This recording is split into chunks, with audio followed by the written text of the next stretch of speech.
이 사람은 르 코르뷔지에라는 프랑스의 건축가입니다. 모더니즘 건축의 선구자이자 대한민국을 점령하고 있는 아파트를 만들어낸 창조자임과 동시에 콘크리트를 무지하게 사랑했던 공구리의 아버지라고도 할 수 있죠. 그가 공구리를 사랑했던 데에는 다 이유가 있습니다.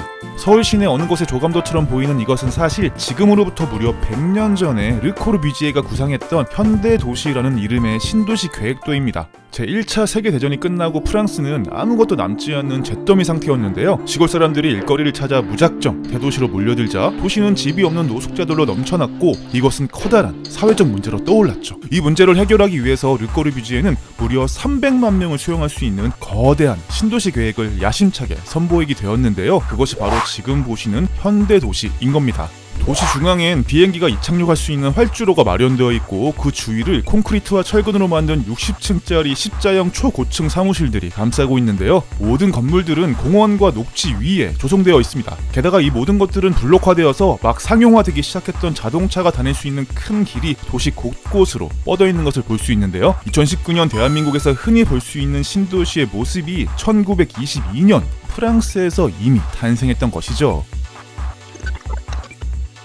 일찍이 르 코르뷔지에는 자신의 건축 철학이 담긴 돔 이노 시스템을 개발했습니다. 집을 뜻하는 라틴어 도무스와 혁신을 뜻하는 이노베이션의 합성어인 도미노는 벽으로 하중을 받치고 있어야 하는 구조의 한계 때문에 디자인이 단조롭고 허례허식이 가득했던 기존의 건물들을 대신해 얇은 콘크리트 판과 이것을 지탱하는 기둥 그리고 위아래를 연결하는 계단만으로 건물을 구성해 건축비와 공사기간을 단축시키고 공간을 마음대로 창출할 수 있는 획기적인 시스템이었죠. 이 모든 것은 새롭게 떠오르는 건축 재료인 철근 콘크리트 덕분이었는데요. 쉽게 깨지고 부러지는 콘크리트의 약점을 철근이 보완해주면서 두꺼운 벽 없이도 얇은 기둥만으로 하중을 전부 버틸 수 있게 해주었죠. 그는 쓸모없어진 벽을 최대한 없애고 공간을 확보하기 위해서 현대 건축의 5가지 원칙을 새롭게 정의했습니다. 흐린 날이 많은 유럽의 날씨 덕에 항상 습했던 1층을 과감히 없애면서 필로티 구조를 채용해 바람이 드나들 수 있게 했고 동시에 아이들이 뛰어놀 수 있는 공간과 주차장을 마련했는데요. 덕분에 항상 벽면에 붙어있어야만 했던 집의 입구를 어디로든 위치시킬 수 있어서 디자인적 완성도 또한 높일 수 있었습니다. 이렇게 1층에서 손해본 공간은 옥상에서 만회했는데요. 정원을 조성하고 휴식 공간을 마련하는 동시에 뜨겁게 내려쬐는 햇볕을 차단할 수도 있었죠. 그리고 기존에 수직으로 길게 만들 수밖에 없었던 창 대신 수평으로 길다란 창을 만들어서 파노라마 뷰를 즐길 수 있게 했고 고정된 내력벽을 두지 않고 마음대로 벽을 옮길 수 있게 만들어서 공간을 자유롭게 창출할 수도 있었죠. 이러한 건축의 5원칙을 완벽하게 활용해 지은 집이 바로 지금 보시는 빌라 사보아인데요. 이렇게 극도로 모던한 느낌을 내는 이 집이 1931년에 지어진 집이라는 게 상상이 가시나요?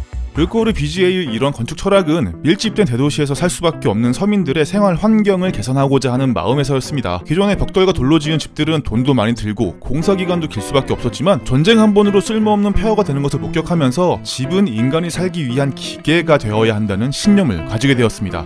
즉 집이란 모든 것이 인간을 위해 효율적으로 만들어져야 하고 돈이 없는 서민들도 좀 더 넓고 멋진 풍경을 즐길 수 있는 집에서 살아야 한다는 생각을 가지게 되었던 거죠. 하지만 그의 건축은 당시 사람들로서는 아직 받아들이기 힘든 급진적인 발상이었습니다. 프랑스의 구구파들은 그를 빨갱이 레닌의 앞잡이라고 비난했고 극좌파들은 그를 자본주의의 선봉장이라고 비난했죠. 프랑스인들은 르 코르뷔지에가 고풍적인 샹젤리제 거리를 전부 밀어버리고 콘크리트로 뒤덮으려 한다고 생각했습니다. 때문에 르 코르뷔지에가 궁극적인 목표로 삼았던 현대도시 같은 신도시는 프랑스에서 실현되지 못했죠.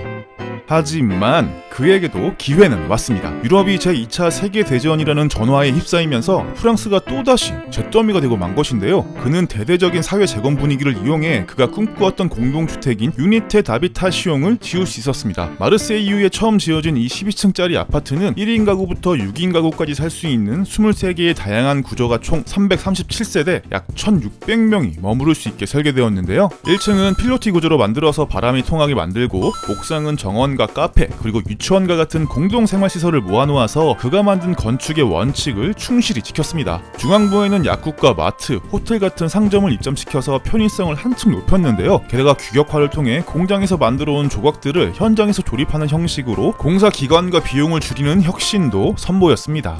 비록 그가 궁극적으로 추구했던 신도시는 조성하지 못한 채 건물 한 동을 짓는 것에 그쳤고, 건설 당시에도 불법적인 건축물이라면 철거 요구까지 거세게 빗발쳤던 유니테 다바타시옹이었지만, 얼마 전 유네스코 세계문화유산으로 등록되면서 서민들이 좀 더 나은 환경에서 살기를 원했던 르코르비지에의 건축 철학을 더욱 빛나게 해주는 계기가 되었죠. 하지만 이 아파트는 바다 건너 한국에 도입되면서 그의 건축 철학과는 조금 다른 이상한 방향으로 흘러가기 시작했는데요. 르코르비지에의 아파트가 우리나라에 도입되면서 어떻게 변화해 갔는지는 다음 편에서 계속됩니다.